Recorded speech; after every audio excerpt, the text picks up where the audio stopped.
अफवाह फैल रही है क़यादत की तब्दीली की, तो ऐसा अब कोई मैकेनिज़्म एमक्यूएम में है नहीं। एमक्यूएम मुकम्मल तौर पर एक जमहूरी सिस्टम के तहत अपने आप को रिफॉर्म कर चुकी है।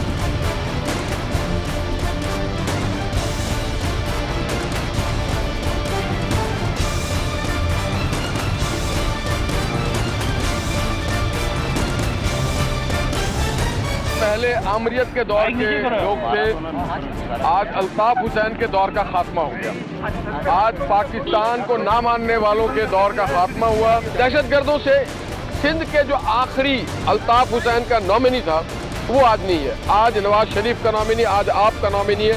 आज आइन और कानून की हुक्मरानी पर यकीन रखने वाला सिंध का गवर्नर है।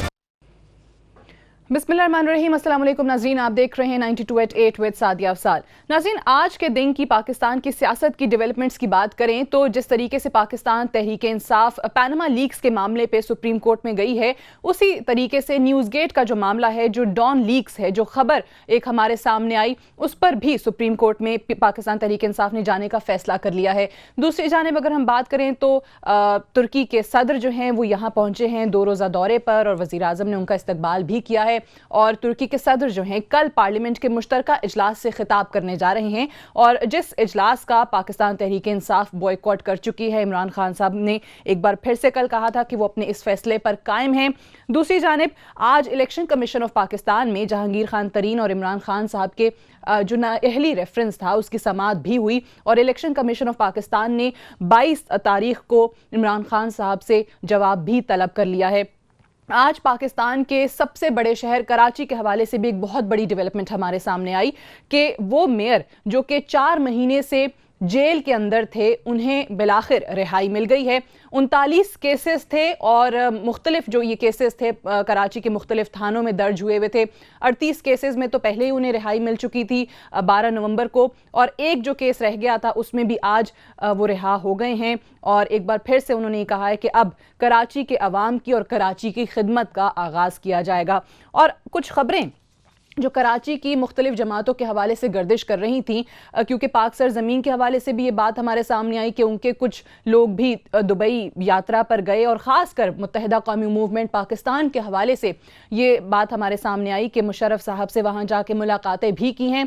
ऑफिशियली तो इस तरीके से कोई स्टेटमेंट नहीं आया और ना ही उसको मुकम्मल तौर पर तस्लीम किया जा रहा है, लेकिन एक ख्वाजा इजहारुल हसन साहब की जो तस्वीर भी रिलीज़ हुई मुशर्रफ साहब के साथ, उसके बाद उन्हें भी ये मानना पड़ा कि हाँ मुलाकात हुई थी, लेकिन इसको उन्होंने हादसाती करार दे दिया। लेकिन साथ ही साथ इसके बाद जो कराची के अंदर मुत्तहिदा कौमी मूवमेंट पाकिस्तान और मुशर्रफ साहब के मुमकिना इत्तेहाद को लेकर या इस इत्तेहाद के हामियों की जानिब से जो बैनर्स आवेज़ा किए गए हैं, आज उसके हवाले से भी बात करेंगे। क्या ये मुलाकातें इसी वजह से हुई कि कोई इत्तेहाद हमें नज़र आ रहा है, कराची की सियासत के अंदर कोई तब्दीली नज़र आ रही है? एक वो ज़माना था कि जब हम जाग पंजाबी जाग का नारा सुना करते थे और इन बैनर्स पर जाग मुहाजिर जाग तेरी पगनू लग गई आग के नारे जो हैं ये आवेज़ा किए गए थे, और अगर पाकिस्तान कोई बचा सकता है तो मुत्तहिदा कौमी मूवमेंट और मुशर्रफ साहब हैं। तो ये तमाम चीज़ें जो हैं, इसका बैकग्राउंड क्या है, इन मुलाकातों का पेश खैमा क्या है, इन तमाम चीज़ों पर आज बात करेंगे। और वसीम अख्तर साहब की रिहाई के बाद कराची के हालात किस हद तक एक्सपेक्टेशंस हैं मुख्तलिफ सियासी जमातों की कि वो तब्दील हो सकते हैं। मेहमानों का आपसे तारीफ़ करवा दूँ, डॉक्टर मोहम्मद अमजद साहब हमारे साथ मौजूद हैं, इस्लामाबाद स्टूडियो में सेक्रेटरी जनरल हैं ऑल पाकिस्तान मुस्लिम लीग के। बहुत बहुत शुक्रिया आपकी तशरीफ़ आवरी का। हमारे साथ इमरान इस्माइल साहब कराची में मौजूद हैं, सीनियर रहनुमा है पाकिस्तान तहरीक इंसाफ के, आपको भी खुशामदीद कहते हैं। डॉक्टर साहब, आप ही से आगाज़ करते हैं। पहले तो ये मुलाकातें आप लोगों की तरफ से भी कोई वाज़े इसको ये खारिज अज़ इम्कान तो करार नहीं दिया गया इत्तेहाद को, क्योंकि अहमद रज़ा कसूरी साहब का मैं बयान पढ़ रही थी तो उन्होंने कहा कि ये भी कोई बात जो है मुमकिनात में से आ सकती है कि मुशर्रफ साहब लीड करें इस जमात को। दूसरी तरफ से MQM जो है वो इसको मुकम्मल तौर पर मुस्तरद कर रही है, रद्द कर रही है। Your reaction? देखें, जहाँ तक तो मुलाकात करने की बात है तो इसमें तो कोई इतराज़ या कोई ऐसी परेशानी नहीं होनी चाहिए। ये तो अरसे से वो भी पाकिस्तान के सदर रहे हैं और इन लोगों के साथ काम किया है, तो ये मुलाकातों का सिलसिला तो रहता है। लेकिन अब इसको जिस कॉन्टेक्स्ट में इस्तेमाल किया जा रहा है कि ये बाकायदा तौर पर मुलाकात हुई और उनको शायद जो मैंने ख़बरें सुनी है कि उनको ये कहा गया कि वो MQM की सरबराही करें, तो यहाँ मैं ये वाज़े करना चाहता हूँ कि इस तरह की कोई बात नहीं हुई कि ना तो MQM वालों ने ये कहा कि आप हमारी जो MQM है इसकी आप सरबराही करें, और ना ही परवेज़ मुशर्रफ साहब ने उनको कहा कि मेरा कोई ऐसा इरादा है। अच्छा। तो वो जो +1 का फार्मूला था या पहले 1 माइनस का था, ठीक है, लेकिन आपने जिस तरीके से कहा कि मुलाकातों पर तो किसी को कोई एतराज होना नहीं चाहिए, सदर रहे हैं, और फिर मुशर्रफ साहब के दौरे इक़्तिदार में जिस तरीके से MQM को बहुत ज्यादा परवान चढ़ाने की बात है, वो भी किसी से ढकी छुपी नहीं है। लेकिन यहाँ पे अगर मैं एक अखबार की रिपोर्ट और उसमें MQM पाकिस्तान के जो स्पोक्समैन हैं अमीनुल हक साहब, उनको कोट करती चलूं तो उन्होंने कहा है कि उनकी जो जमात है वो एक डेमोक्रेटिक पार्टी है और किसी आर्मी डिक्टेटर के लिए उनकी जमात में जगह नहीं है। ये मुशर्रफ साहब के लिए MQM के स्पोक्समैन कह रहे हैं। बड़ी वैसे हैरत की बात है कि जिसको वो डिक्टेटर कर रहे हैं वही वो शख्स थे जिन्होंने अपने दौर में MQM को मिला के PMLQ के साथ एक हुकूमत भी बनाई। कराची के अंदर उनके मेयर आए, उनको बिलियंस ऑफ रुपीस डेवलपमेंट के लिए दिया गया। तो MQM की जो रिफॉर्म थी, जो उसकी बेहतर एक शक्ल है, या जो कराची को दोबारा ट्रांसफॉर्म किया, तो that was basically idea of Parvez Musharraf. तब तक तो ये सब they were very comfortable sitting with Parvez Musharraf and meeting with them, और स्टिल हाँ क्यों नहीं मिलते हैं, सब मिल सकते हैं। लेकिन आर्मी डिक्टेटर जरूर उनको करार दे रहे हैं और कह रहे हैं कि उनकी गुंजाइश नहीं है, जगह नहीं है उनकी पार्टी में। आई थिंक शायद उनको कोई मजबूरी है या क्या है कि उन्होंने ऐसी बात की। लेकिन ये जो डिक्टेटर की बात है ना, डिक्टेटर ये नहीं होता कि वो आर्मी की यूनिफॉर्म वाला है। डिक्टेटर तो वो भी है जो इस वक्त प्राइम मिनिस्टर हाउस में बैठा है, जो अपनी मर्जी से फैसले करता है। डिक्टेटर वो भी हो सकता है जो लंदन में बैठ के अपनी पार्टी के फैसले कर देता है। तो डिक्टेटर का मतलब ये है कि जो अपनी मनपसंद की बंदों को लगाए और अपने फैसले इंपोज करे और अपनी मर्जी से चीज को चलाए। ठीक है, so you call it a mindset basically. अच्छा, एक ब्रेक ले लेते हैं, ब्रेक से वापस आएंगे तो इमरान इस्माइल साहब से भी इस हवाले से बात होगी और सेनेटर मियां अतीक साहब और सेनेटर निहाल हाशमी साहब भी प्रोग्राम में हमें ज्वाइन करेंगे right after this short break.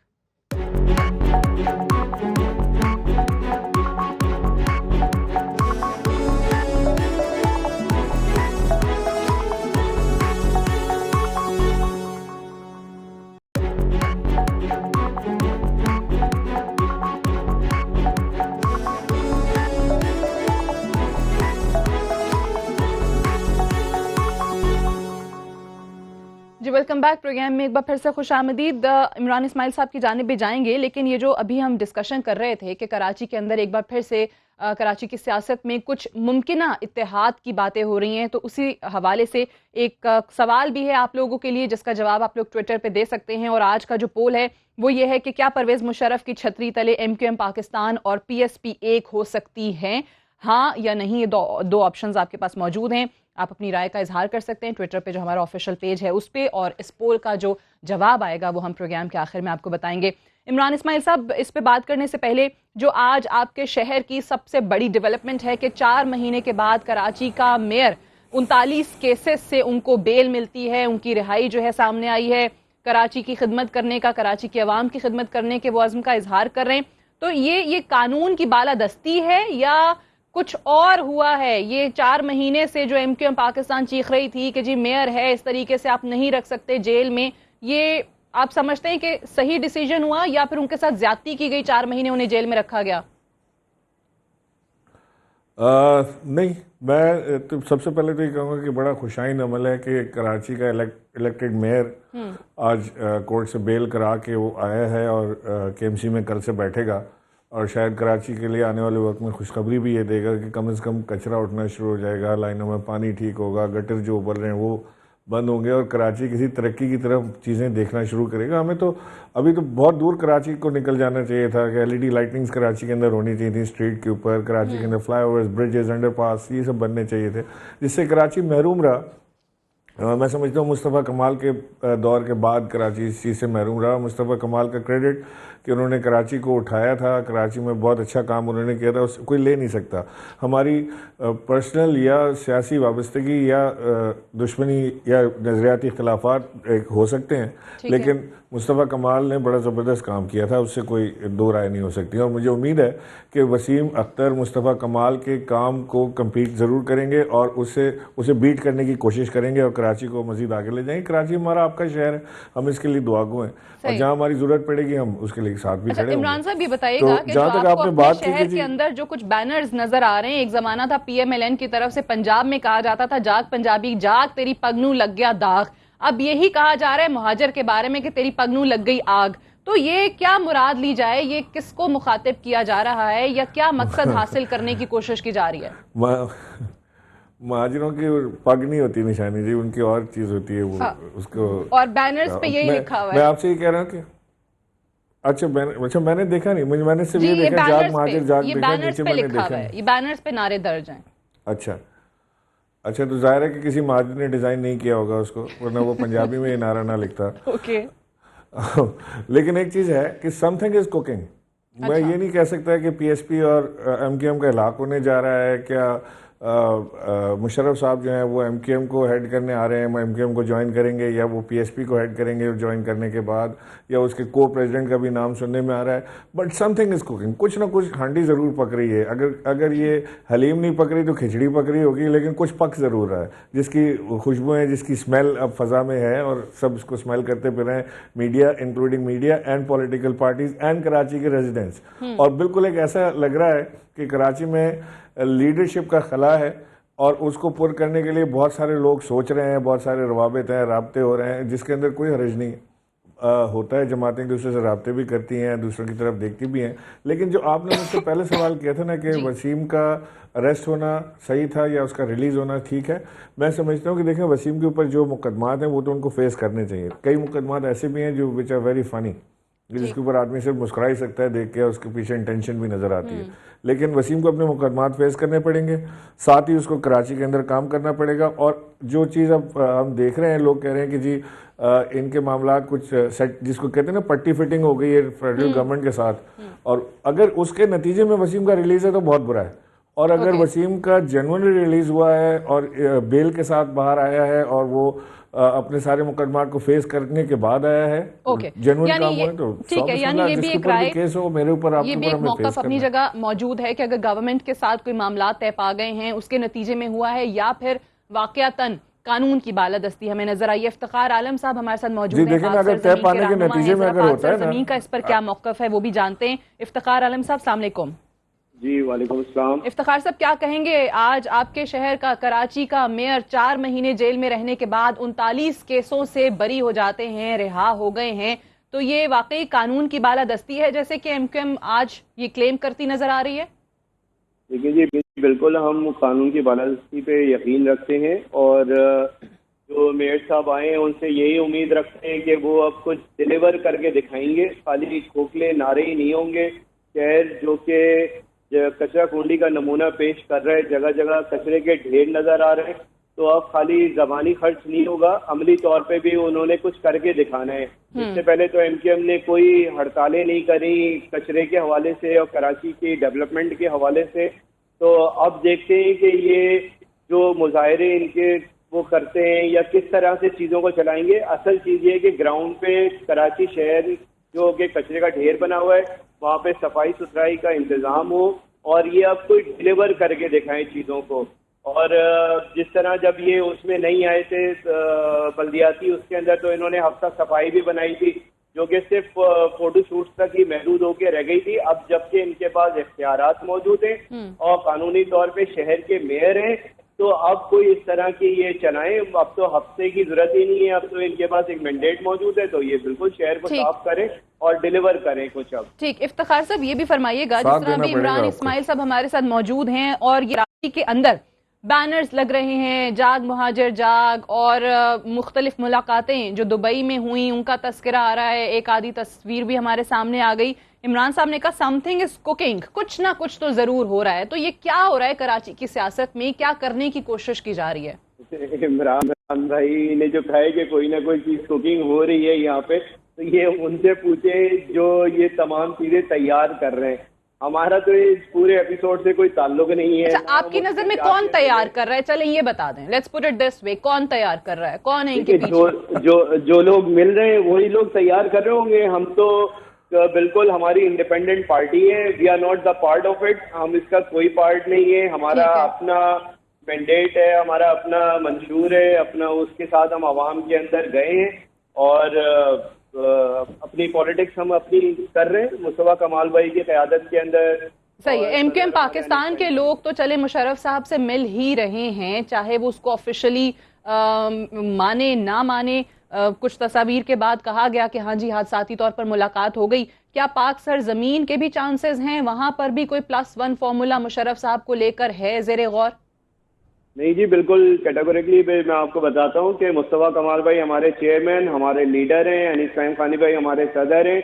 उन्हीं की क़यादत के अंदर हम अपनी ये पॉलिटिकल एक्टिविटीज़ जो है चला रहे हैं। उन्हीं की क़यादत में हमारी ये सियासी पार्टी जो है वो आगे चलेगी।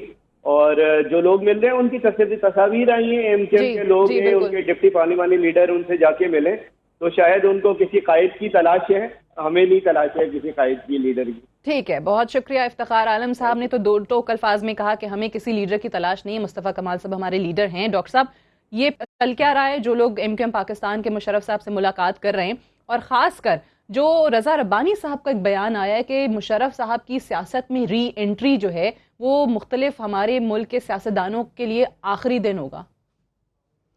देखिए, वो मुहतरम है, हमारे सीनियर हैं रज़ा रब्बानी साहब, लेकिन बिल्कुल कोई री एंट्री नहीं है। उनकी अपनी एक बाकायदा सियासी जमात है जो पूरे मुल्क में इस्टेब्लिश है, रजिस्टर्ड है, उसके वो चेयरमैन है। दूसरी बात यह है कि अगर APML जो हमारी पार्टी के साथ किसी भी दूसरी पार्टी या फ्रिक्शन के साथ कोई अलायंस होता है या कोई मर्जर होता है तो इसका ये यानी मतलब इसके चांसेस हैं, अगर आप ये बात कर रहे हैं इस तो तरह की चीज़ों के चांसेस तो हमेशा रहते हैं। है। बात यह है कि मुशर्रफ साहब ने तो बहुत पहले, तकरीबन आज से 1.5 साल पहले भी हमारी एक मूव चली थी, जब मुख्तलिफ जो मुस्लिम लीगों के धड़े हैं वो आपस में मिले थे, मीटिंग्स हुई थी, वो खुद प्रेस में आए थे और उन्होंने ये कहा था कि हम मिल के एक नई मुत्तहिदा मुस्लिम लीग बनाने जा रहे हैं। तो ये दैट वाज ओपन। तो उसमें मुशर्रफ साहब का ये ख्याल था कि ये जो पाकिस्तान पीपल्स पार्टी है और PMLN है, ये आपस में इनकी सेटलमेंट है और ये बारी बारी अपने इक़्तिदार में जाने की कोशिश करते हैं और एक दूसरे को, जब एक का दौर होता है तो दूसरे को पनाह भी देते हैं, उससे मशवरा भी लेते हैं कि मैंने अपने करप्शन या अपनी प्रॉब्लम से कैसे निकलना है। तो उस वक्त ही उन्होंने कहा था कि ये वक्त ऐसा है कि एक तीसरी बड़ी सियासी कुव्वत होनी चाहिए, और वो ये नहीं है कि कोई एक पार्टी हो, वो बहुत सारी पार्टियां मिल के जॉइंट अलायंस भी कर सकती हैं या कोई मर्ज होकर एक नई पार्टी बन सकती है। अगर उसके अंदर MQM भी आ जाती है, PSP आ जाती है, APML आ जाती है, या PMLQ आ जाती है, या PMLF आ जाती है। बात की थी कि उनकी सिंपथीज जो हैं वो मुहाजिर्स के साथ तो हैं, मुहाजिरों के लिए तो हैं, लेकिन MQM के लिए नहीं है। नहीं, तो फिर अगर उन्हीं के किसी फैक्शन, नहीं, ये नाम की बात है। देखिए ना, वो बात ये कि उनकी किसी पार्टी के नाम के साथ या स्लोगन के साथ कोई हमदर्दी नहीं हो सकती। बात यह है कि उसके अंदर लोग कौन है। इस्माइल साहब ने एक बड़ी मजे की बात की है, लोग कौन है, इस पे जरा बात कीजिए, इस पे ये जरा रोशनी डालिएगा। इमरान साहब ने बड़ी अच्छी बात की कि ये जो स्लोगन लिखा गया है बैनर्स के ऊपर कि जाग मुहाजिर जाग तेरी पग नू लग गई आग, तो वो कहते हैं किसी मुहाजिर ने तो जाहिर नहीं लिखा, वरना पग ना लिखा जाता। मैं भी ये आपको बताता हूँ, मेरा भी यही मौक़िफ़ था कि उससे थोड़ी सी गलती हो गई। असल में बहुत सालों बाद ये किसी ने अपने आइडिया को दोबारा कराची में इम्पोज करने की कोशिश की है, क्योंकि उस वक्त ये था कि जाग पंजाबी जाग तेरी पग नू लग गया दाग। किसने ये नारा लगाया था, किसने छांगा मांगा में ये लोग इकट्ठे किए थे। असल में इस तरह के स्लोगन और ये खबरें जब मीडिया में आती है ना, ये किसी चीज़ को तकवीयत देने के लिए नहीं होती, कोई अलायंस बनाने के लिए नहीं होती, बल्कि जो कोई चीज़ों की पॉसिबिलिटी नज़र आती है उसको ख़राब करने के लिए की जाती हैं। तो उनको ये ख्याल लिया है कि अगर हम कराची के अंदर ये नारा अपना लगवा रहे हैं तो फिर कम से कम उसका उर्दू तर्जुमा ही कर ले कि एक मुहाजिर है, वो तो पंजाबी शायद ना सारे समझते हो, तो एटलीस्ट वो उसका, तो ये एक प्री प्लान सारी कैंपेन होती है। जैसे ये ठीक है, यानी आप ये भी कह रहे हैं कि जो पॉसिबिलिटीज हैं उनको बिगाड़ने के लिए, उनको खराब करने के लिए, यानी पॉसिबिलिटी जो इत्तेहाद की है, इल्हाक की है, दैट इज ऑलवेज देयर। अच्छा, मैं स्टैम्प तो देखें, ये जो मतलब उन्होंने स्टैम्प्स लगाई हुई हैं मुशर्रफ साहब की, MQM के खिलाफ भी हैं, मुशर्रफ साहब के खिलाफ भी हैं, फिर दोनों को जोड़ने की भी कोशिश की गई है। फिर कायद-ए-आज़म मोहम्मद अली जिन्ना साहब की तस्वीर को छोटा कर दिया, मुशर्रफ साहब की तस्वीर बड़ी कर दी। बताओ एटलीस्ट हम या हमारे लोग ये जो एक बात की गई है, मैं ब्रेक ले लूं, ब्रेक से वापस आएंगे तो इमरान इस्माइल साहब से भी इस हवाले से बात करेंगे कि अगर पाकिस्तान को कोई बचा सकता है तो मुशर्रफ साहब हैं, या MQM पाकिस्तान का जो इत्तेहाद है वो बचा सकता है, इस पर भी बात करेंगे। और साथ ही साथ आपको जिस तरह इंट्रो में हमने बताया था कि पाकिस्तान मुस्लिम लीग नवाज से सेनेटर निहाल हाशमी साहब वो सपोज टू जॉइन अस, लेकिन अभी तक वो स्टूडियो में नहीं आए हैं। और MQM की नुमाइंदगी के लिए भी सेनेटर मियां मोहम्मद अतीक साहब को हमने दावत दे रखी थी, जो कि मुझे बताया गया कि स्टूडियो के बाहर आए हैं, दरवाजे पर आए हैं, पता नहीं वो क्यों, शायद डॉक्टर साहब आपसे कोई खफा है या नाला है, वो अंदर नहीं आए, लेकिन वो वापस चले गए स्टूडियो से। बहरहाल एक ब्रेक लेते हैं, ब्रेक से वापस आएंगे तो डिस्कशन को यहीं से कंटिन्यू रखेंगे। Stay tuned.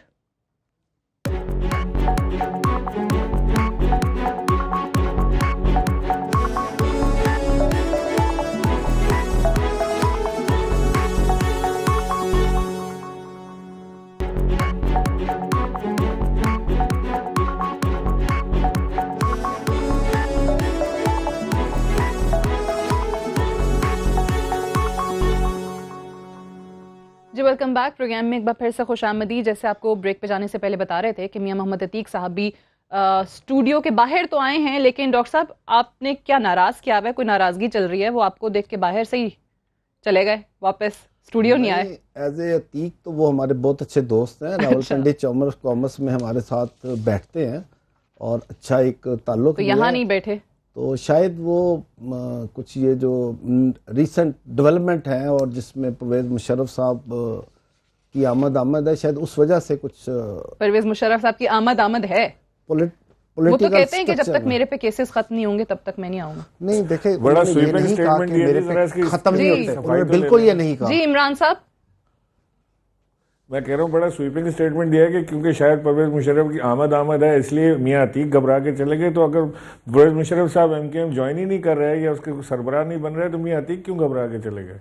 हाँ, सवाल तो ये भी है कि अगर वो नहीं कर रहे तो फिर मियां अतीक की घबराहट क्यों है? बहरहाल मियां अतीक साहब से कोशिश तो हमने बहुत की, दरखास्त भी की पूरी टीम ने बाहर के जी आए, वो स्टूडियो बैठना चाहें, उनका मौकफ जो है एमकेएम का आना चाहिए, बट वो नहीं आए स्टूडियो। बहरहाल इमरान साहब ये फरमाइएगा कि ये जो कराची की खिदमत का अयादा अब एमकेएम कर रही है, आज तो ख्वाजा इजहारुल हसन साहब ने एक बात ये भी कह दी कि अगर हमें हुकूमत में वापस लाना है तो फिर सिंध की जो सीएमशिप है वो हमें दे दी जाए और फिर हम कराची की और इस सूबे की खिदमत करते हैं। ये जो गवर्नर साहब का फैसला किया गया है जिसपे निहाल हाशमी साहब ने एक बात की थी, फिर उन्हें अपने मौकफ से पीछे हटना पड़ा या फिर उन पर दबाव डाला गया कि मौकफ से पीछे हटे, ये फैसला कैसा है आपको, जिस पर पीपल्स पार्टी ने भी कहा कि उनकी उम्र या उनकी सेहत को देखा जाए, मतलब हम तो दुआ गो हैं कि उनकी सेहत जो है वो बेहतर हो, बट वो he still in the hospital. देखिए, मैं एक पहले वो बैनर की बात खत्म करके आपके जवाब पे आता हूँ। इनके कराची के प्रेसिडेंट है APML के अहमद हुसैन, और वो बड़ी भाग दौड़ भी करते हैं, मेहनत भी बड़ी करते हैं यहाँ पे। उनसे पूछे ना ये बैनर किसने लगवाए, ये खामोश क्यों बैठे, अज्यूम क्यों कर रहे हैं कि फलाने लगाए होंगे, हमने नहीं लगाए, उसने लगाए होंगे। अहमद से पूछें, फोन करें, पूछें अहमद ये बैनर किसने लगाए, तुम कराची के प्रेसिडेंट हो, सारा काम इधर कर रहे हो, किसने लगाए बैनर?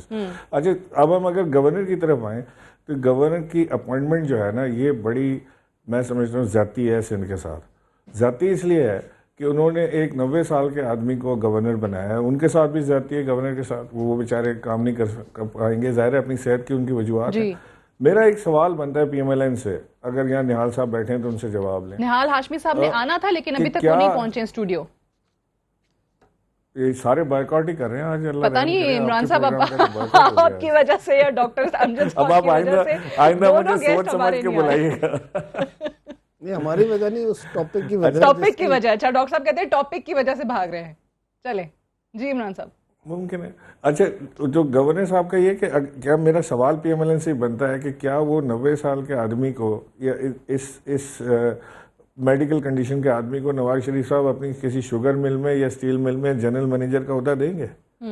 उनको डर होगा कि वो डूब ना जाए कि ये आदमी परफॉर्म नहीं कर सकता। लेकिन सिंध में जरूर उन्होंने पोस्ट करना है, उन्होंने प्रेसिडेंट हाउस में जरूर ऐसा आदमी बिठाना है जिसके मुंह में जबान ना हो, उन्होंने पंजाब गवर्नर हाउस में जरूर ऐसा आदमी बिठाना है जो सिर्फ वहाँ में कर करता रहे, बलूचिस्तान में जरूर ऐसा आदमी बिठाना है गवर्नर हाउस में जो बोले ही ना, पता ही ना हो किसी को कि है कौन बलूचिस्तान का गवर्नर। KPK में जरूर ऐसा, ये जरूर आप देखेंगे कि हमेशा ऐसे लोगों को ढूंढते हैं कि या तो वो इनके यस मैन हो या उनके मुंह में जबान ही ना हो, बोल ही ना पाए, बस उस तरह के लोग। अब ये यहाँ पे इन्होंने लगाया है। निहाल हाशमी साहब ने उस दिन अपनी तरफ से जो बयान दिया, ये बड़ा अच्छा होता है कि वो कहते हैं जी उनका अपनी जाती राय होगी। भाई आप गवर्नमेंट को रिप्रेजेंट कर रहे हैं, सेनेटर हैं गवर्नमेंट के, कोई चलते फिरते तो नहीं है कि जाती राय आप दे के आगे बढ़ गए। गवर्नमेंट ने भी हाथ उठा लिया पीछे से कि जी हमारी राय नहीं है। Either you come out and apologise और स्टैंड बाय। वो अपने बयान पे आज भी खड़े हैं, गवर्नमेंट कहती है हमारा ताल्लुक ही नहीं है। वो एक्टिंग गवर्नर बनने के चक्कर में है निहाल साहब, वो अच्छा। कि जी ये बीमार हो तो वो जाके गवर्नर का वहाँ पे सारे काम वाम फाइलें वगैरह सब आगे पीछे वो देखें, वो उधर अपनी नजरें लगाए बैठे हैं, इधर ये गवर्नर साहब जो है वो बेचारे बीमार हैं। तो सवाल तो ये भी है ना कि अगर उन्होंने कहा था कि दहशतगर्दी की आखिरी निशानी है वो भी मिटा दी हमने, तो फिर हुकूमत तो इनकी 3-3.5 साल हो गए, पहले भी कर सकते थे अगर उन्होंने ये बयान दिया तो पहले कर देते। मैं विटनेस हूँ इसका, मैं इसका विटनेस हूँ कि इन्होंने कई बार गवर्नर से मुलाकातें की, कई बार ये उनसे मिलना चाहते थे, उनकी मसरूफियत की वजह से नहीं मिले, बाद की बात कर रहा हूँ। और ये निहाल हाशमी साहब उनके साथ मिलकर कई प्रोग्रामों पे काम भी कर रहे थे। अच्छा। जिसको ये दहशतगर्दी की निशानी कह रहे हैं, उसके साथ तो वजीर आजम आके मीटिंगें करते रहे। इसका मतलब वजीर आजम दहशतगर्दों के साथ मीटिंग करते रहे। 3 साल वो वजीर आजम कराची के अमन के ऊपर अपेक्स कमेटी में दहशतगर्द को बिठाते रहे। ये तो चार्जशीट इन्होंने अपनी हुकूमत को कर दिया, इसमें कोई बचा ही नहीं पीछे। फिर ये निहाल साहब तो कभी कभी जज्बात में, मेरा ख्याल है कि वो इतने खुश हुए गवर्नर के अपॉइंटमेंट को देख के, इतने खुश हुए वो कि कम से कम उनको एक्सेस मिल गई गवर्नर हाउस के अंदर की, और वहां बैठ के आप कहते हैं कि वो एक्टिंग गवर्नर जो है वो बनना चाहते हैं। ठीक है, मैं जरा पीपल्स पार्टी का भी मौकफ, क्योंकि सिंध में हुकूमत है और जिस तरीके से हम ये बात कर रहे हैं कि बैनर्स जो लगे हैं कहाँ से लगे हैं, कैसे लग गए हैं और क्या हो रहा है सिंध में, कराची की सियासत में, खासकर निसार खोड़ो साहब ने टेलीफोन लाइन पे हमें ज्वाइन किया, सीनियर रहनुमा पाकिस्तान पीपल्स पार्टी के सीनियर वजीर हैं। बहुत बहुत शुक्रिया निसार खोड़ो साहब हमें वक्त देने के लिए। ये फरमाइएगा सर कि अभी ये जो कराची के अंदर कुछ सियासत में तब्दीली की बात की जा रही है, कुछ इल्हाक की, कुछ जमातों के इत्तेहाद की बातें हो रही हैं, मुशर्रफ साहब को लेकर, एमक्यूएम पाकिस्तान को लेकर ये जो बैनर्स लगाए जा रहे हैं, इस पे आपका क्या मौकफ है? ये कराची के अंदर आखिर कौन लगा रहा है ये बैनर्स आवेजा हो रहे हैं मुख्तलिफ नारों के साथ? जाहिर है कोई मुशर्रफ के चाहने वाले लगा रहे होंगे। अच्छा, अब देखें, बैनर्स तो लगते रहते हैं, बैनर्स तो मुख्तलिफ चीज़ों के लगते रहते हैं। कभी चीफ ऑफ आर्मी स्टाफ राहील शरीफ साहब के लिए भी बैनर्स लगे और उन्होंने खुद डिसोन किया कि हम नहीं लगवा रहे हैं, लेकिन फिर भी लगते रहे। अब वो एमक्यूएम पाकिस्तान कहती है कि हमारे पास कोई वैकेंसी नहीं है और किसी के साथ हम कोई इतलाक नहीं कर रहे हैं। पीएसपी कह रही है कि जी कोई इलाक नहीं कर रहे हैं। मुशर्रफ साहब कह रहे हैं कि मैं इंटरेस्टेड नहीं हूँ एमक्यूएम में, और फिर बैनर लग रहे हैं। अब ये सारे सिलसिले खैर थोड़े बहुत चलते रहते हैं और कोई ना कोई नई चीज बना के आगे पेश करता है। वैसे मैं नहीं समझता कि मुशर्रफ साहब का कोई सियासत में रोल हो सकता है। अच्छा, यहाँ उन्होंने कॉन्स्टिट्यूशन को वायलेट किया, वो मुल्क से बाहर चले गए दगाबाजी करके। उन्होंने कहा कि मैं बीमार हूँ, लेकिन कोई बीमार नहीं। ये सारी एक ढोंग था, जो कुछ भी था। और मैं नहीं समझता कि कभी सिंध वाले इस तरह के सियासतदान को कभी पसंद करते हैं। सियासतदान, उसकी अपनी जमात तो पहले थी, ऑल पाकिस्तान मुस्लिम लीग तो थी ना उनके पास। ऑल पाकिस्तान मुस्लिम लीग होने के बावजूद उन्होंने कई इलेक्शन में खड़े होने का सोचा, न हिम्मत। सही, ऑल पाकिस्तान मुस्लिम लीग अभी डॉक्टर अमजद साहब भी बैठे हुए हैं, उनकी पार्टी के सेक्रेटरी जनरल हैं, लेकिन फिर भी ये इल्हाक की और इत्तेहाद की बातें चल रही हैं। इल्हाक और इलाक की बातें तो खैर चलती रहती हैं, वो कोई अपनी जगह पे कोई मसला नहीं है। इलाक चलता है, उससे क्या फर्क पड़ता है? हम इलाक में किस किस को शामिल किया जाता है, उनका क्या बैकग्राउंड है, उनकी क्या मुस्तकबिल है, इसके बारे में आपको सोचना चाहिए ना। इलाक करने के लिए सही है। अब क्योंकि एक और जिस पे हम बात कर रहे थे कि पहले पीएमएलएन की तरफ से एक जमाने में जाग पंजाबी जाग का नारा सुना करते थे, तो अब ये जो जाग मुहाजिर जाग की बात हो रही है और इस इल्हाक को ही लेकर ये नारा लगाया जा रहा है, तो उसको आप किस तरीके से देखते हैं कि किसको उकसाने की कोशिश की जा रही है, क्या मकसद हासिल करने की कोशिश की जा रही है? देखें, ये सब ज़ियाउल हक का जमाना था जब उन्होंने गैर सियासी बुनियाद पर इलेक्शंस और सियासत की बात की थी, गैर सियासी बुनियाद पर, गैर नॉन पार्टी बेस्ड पर। नॉन पार्टी बेस्ड पार्टियों में सब होते हैं, पार्टियों में सब बोलने वाले होते हैं। पाकिस्तान के एक पार्लियामेंट्री सिस्टम है और पार्लियामेंट्री फेडरल सिस्टम है, जिसमें पॉलिटिकल पार्टीज हर सूबे में, हर गांव और शहर में होती हैं, जिसमें सारे किस्म के लोग होते हैं। लेकिन उन्होंने नॉन पार्टी करके उन्होंने ग्रुप्स बना दिए, उन्होंने प्रेशर ग्रुप्स बनाने की बात कर दी। और उस वजह से नवाज शरीफ भी तो ज़ियाउल हक का था ना, उसका जानशीन था, सियासी जानशीन ज़ियाउल हक का कहलाता था। ज़ियाउल हक खुद कहता था कि मेरा अगर कोई जानशीन है तो वो नवाज शरीफ है। तो नवाज शरीफ साहब ने भी इसी वजह से जाग पंजाबी जाग का नारा लगाया और फेडरेशन को एक दूसरे नहज पे डालने की कोशिश की। अब इसी तरह से मुशर्रफ भी उन्हीं लोगों में से एक है जो ज़ियाउल हक की कंटिन्यूएशन है। अब मुशर्रफ अपने नारों के साथ अगर ये लगवाता है तो फिर मैं क्या समझता हूँ, ये सारे वो ज़ियाउल हक की सोच है। अच्छा, एक आखिरी सवाल निसार खोड़ो साहब, क्योंकि आज ख्वाजा इजहारुल हसन साहब से सवाल किया एक रिपोर्टर ने कि जी क्या आपके हवाले से जो अफवाहें हैं कि एमक्यूएम दोबारा सिंध हुकूमत का हिस्सा बन सकती है, तो उन्होंने कहा कि सिंध की वजारत आला हमें दे दी जाए और फिर हम सिंध की और कराची की खिदमत करेंगे। भाई, ना हमने उनसे कहा है कि हमारे साथ आ जाओ, ना उन्होंने हमें कहा है कि जी हम आना चाहते हैं। तो ये ख्वाहिश का इजहार किया गया फिर उनकी तरफ तो वजारत आला मांग रहे हैं निसार साहब, उसका जवाब देना। उन्होंने जवाब दे दिया। हाँ, इमरान इस्माइल साहब ये कह रहे हैं कि वजारत आला मांग रहे हैं अब आपसे। अब वजारत आला मांगेंगे तो वो असेंबली में तो मेजॉरिटी रूल करती है। अब जाहिर है उनके पास मेजॉरिटी है नहीं, उनकी अपनी पार्टी मुख्तलिफ ग्रुपों में बट गई है, उनके सिटिंग मेंबर्स उनको छोड़ के दूसरी पार्टियों में शामिल हो रहे हैं। कुछ पीपल्स पार्टी में गए, कुछ पीएसपी में गए, कुछ यहाँ सरफेस पे है नहीं, राइट। और फिर उस वजह से जो अपने मखमसे में रखे हुए सही है, फंसे हुए अपने बहुत सारे उनके इश्यूज चल रहे हैं, मेजॉरिटी नहीं है। बहुत शुक्रिया निसार खोड़ देने के लिए। एक ब्रेक लेते हैं, ब्रेक से वापस आएंगे तो डिस्कशन को यहीं से कंटिन्यू रखेंगे। Stay tuned.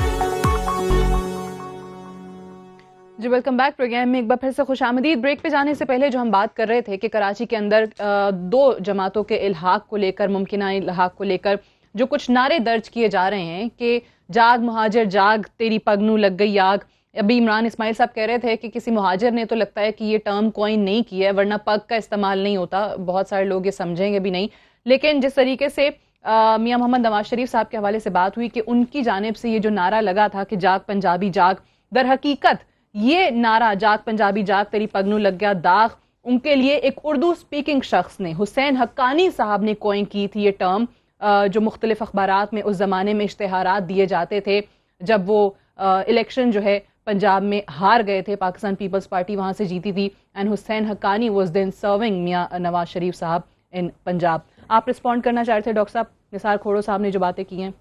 जी, मैं ज़रा थोड़ी इनकी बातों का जवाब देना चाहता हूँ। तो ये फरमा रहे थे कि परवेज़ मुशर्रफ साहब जिन्होंने कि आइन को तोड़ा और वो अब आके दोबारा सियासत करेंगे, तो ये भूल गए कि उन्होंने तो आइन का इल्ज़ाम है, अभी वो साबित भी नहीं हुआ कि आइन टूटा या किस लिए उन्होंने किया, लेकिन इनके जो भुट्टो साहब थे मरहूम, उन्होंने तो मुल्क तोड़ा था। ठीक है, तो क्या मुल्क तोड़ने वाले और उसकी औलाद और उसके आगे जो दामाद हैं, अगर वो मुल्क की सरबराही कर सकते हैं जिसके ख़िलाफ़ इतने केसेस भी थे, करप्शन के हर चीज़, तो फिर एक पाक फ़ौज का सरबराह, मुल्क का सरबराह, वो क्यों नहीं कर सकता सियासत? दूसरी बात यह है कि परवेज़ मुशर्रफ साहब ने इन्होंने फरमाया कि उन्होंने कई इंतखाबात इलेक्शन के मरहले आए और उन्होंने हिस्सा फिर क्यों नहीं लिया? कि अपनी जमात है आपके पास, इसलिए कि हमारी जमात ने इलेक्शन में अनाउंस किया। परवेज़ मुशर्रफ साहब ने 4 जगहों से कागजात जमा कराए, लेकिन इन्होंने मिल मिला के 4 जगह से उनके कागजात रिजेक्ट करवा दिए और उनको कहा कि वो सादिक और अमीन नहीं है, और यहाँ तक कि अपने ही आइन के खिलाफ फैसला ये दिलवा दिया कि ताहयात वो नाहल हैं, जबकि कानून के मुताबिक फॉर लाइफ टाइम उनको कोई कर भी नहीं सकता। जहाँ तक इन्होंने बैनर्स की बात की है, तो देखिए इन्होंने कहा बैनर तो वही लगवाते हैं जिनको फायदा हो, तो इन्होंने तो फिर राहील शरीफ साहब के भी बैनर लगवाए थे। तो मैं इनसे पूछता हूँ, क्या राहील साहब ने खुद लगवाए थे? दूसरी बात यह कि ये जब भी बैनर लगते हैं, जब भी ऐसे स्लोगन आते हैं, ये बनाए जाते हैं और उस कुव्वत को तोड़ने के लिए किए जाते हैं, अभाम पैदा करने के लिए किए जाते हैं, अदरवाइज ऐसे नहीं किए जाते। तो मैं ये समझता हूँ कि ये सारे का सारा खेल जो है वो वफाकी हुकूमत जो है वो वहां पे पेनिट्रेट कर रही है। अच्छा, एक और बात जी, दूसरी बात मैं ये भी कहूँ कि अभी इन्होंने एक और कहा कि हमने तो उनको हुकूमत का यही कहा ना कि हमने तो उनको नहीं कहा कि हमारी हुकूमत में के शामिल हो, लेकिन दरअसल हकीकत ये है कि जब से ये न्यूज़ आई है कि वो मुशर्रफ साहब के साथ उनकी कोई मुलाकात हुई या ऐसा कुछ बनने जा रहा है, तो फेडरल गवर्नमेंट में PMLN और वहाँ पीपल्स पार्टी, इन्होंने MQM पे बहुत ज़्यादा प्रेशर भी डाला, उनको ऑफर्स भी दी और उनको कोशिश भी की कि कहीं ये इकट्ठे होकर मुशर्रफ साहब को साथ ना मिला लें। तो इन्होंने अपने तौर पे उनको इस्तेमाल भी करने की कोशिश की, ऑफर्स भी की और उनको प्रेशराइज भी किया। ये यूं ही नहीं उन्होंने कह दिया कि जी हमें वज़ीर आला दे दिया जाए, दे मस्ट हैव टॉक। इसी तरह मुझे उनके ही बंदों से मेरी जो बात हुई, मैं यहाँ पे फोरम पे कह रहा हूँ कि मुझे ये बताया गया वहाँ से अंदर से, उन्होंने कहा कि जब से ये बात बाहर निकली है हमारे लिए मुश्किलात बढ़ रही हैं। वफाक में PMLN और सिंध में पीपल पार्टी हमारे लिए मुश्किलात पैदा कर रही हैं। और ये जो मैं आपको और भी बताऊँ, गो के अदालतों ने ये केसेस के बारे में फैसला किया, लेकिन पीछे बहुत सारे अवामिल होते हैं कि जो केस बनाए जाते हैं कि 39 केसेस में जब ये जमानत तो नहीं हो गई, आपको भी लग रहा है कि कुछ मामलात हुकूमत के साथ तय पाए हैं, तो इसके बाद एकदम आपको लगता है कि की जा रही है कि उनको किसी तरह वहां से हटा के अपने साथ मिला के इसी जगह इंटैक्ट किया जाए। इमरान साहब, आपकी मौजूदगी का फायदा उठाते हुए अब 2-3 चीजें और भी जो आज के दिन में, कि एक तो न्यूज गेट के मामले पर भी सुप्रीम कोर्ट, इमरान खान साहब कहते हैं कि हम जाएंगे क्योंकि हुकूमत की जो कमेटी है उस पर एतमाद हमें नहीं है, और अब रजब तैयब एर्दोगान साहब भी आ गए हैं, कल ज्वाइंट सेशन से खिताब भी कर रहे हैं। आप लोग क्यों नहीं जा रहे इस फैसले को लेकर, जिस तरीके से मुख्तलिफ पॉलिटिकल पार्टीज को क्रिटिसाइज करने का आपकी जमात को मौका मिला है, तो बेहतर ना होता कि जॉइंट पार्लियामेंट के सेशन से चले जाते, सुन लेते उनका खिताब, डेमोक्रेसी पे जो लेक्चर आ रहा है? नहीं, एक्चुअली बात यह है कि नंबर वन तो हम जो तैयब अर्दगान साहब आए उनको पीटीआई वेलकम करती है पाकिस्तान में, विश बेस्ट फॉर हिम।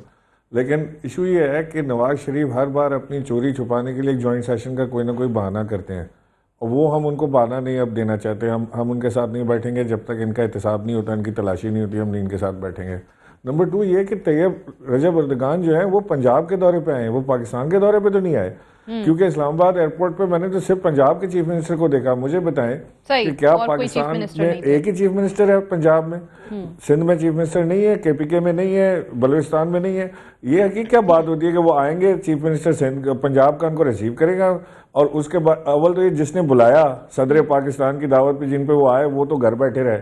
मेरे ख्याल है गाड़ी में जगह नहीं होगी, उन्होंने कहा होगा कि जी इसमें हमने अर्दगान साहब को बिठाना है, उनकी बेगम को बिठाना है, आपकी जगह नहीं है, आप बाद में आ जाइएगा। हाँ, अभी कोई शाया चल रहा है, रात को खाने पे भी उधर ले जा रहे हैं। शाया भी उनका जो है वो उधर होगा, कल अशाया भी उनका पंजाब में है, लाल किले में। आज यहाँ पे प्रेसिडेंसी में भी। अच्छा, मैं इमरान साहब इस पे बात करती हूँ। सलमान मुजाहिद बलोच साहब ने भी हमें ज्वाइन किया, जरा एमक्यूएम पाकिस्तान का भी मौकफ उनसे जानेंगे, जो अभी तक हम प्रोग्राम में बात कर रहे थे। अस्सलाम वालेकुम सलमान साहब।